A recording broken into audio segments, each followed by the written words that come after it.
Ever spent your entire adolescence being treated like an absolute intruder, only to hold the very key to the golden child's future? Growing up, my stepbrother, Chase, made sure I knew I was just a stray dog. After my mom married his dad, Chase constantly called me the freeloader. Every single argument ended with him reminding me I wasn't real family. I just swallowed my pride and stayed quiet. Then, when I was 17, everything changed. My stepdad, Mateo, suffered a severe stroke. It left him with a specific type of aphasia, meaning he completely lost his ability to speak or understand English, but his native language, Spanish, was entirely intact. One night, I saw him crying in the driveway, absolutely terrified that he'd be permanently isolated from his own sons. So, I made a silent choice. For 2 solid years, I completely immersed myself in learning Spanish. I'd stay awake until 3 in the morning studying flashcards and practicing my accent until my voice was hoarse.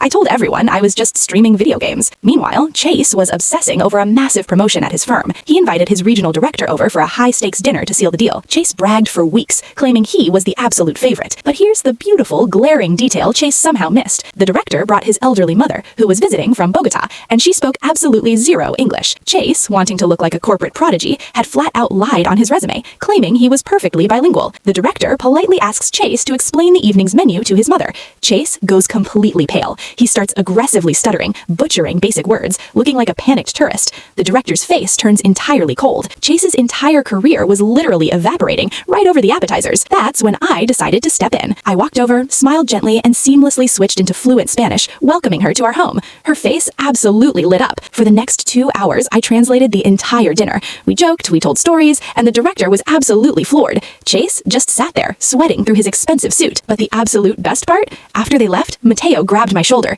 His hands were shaking as he asked me in Spanish, "You didn't learn this just for a fancy dinner, did you?" I looked right at him and replied, "I learned it for you." He immediately broke down and pulled me into a crushing embrace. I looked over his shoulder and saw Chase standing in the hallway, watching the freeloader give his father the exact comfort he couldn't. He never questioned my place in the family again.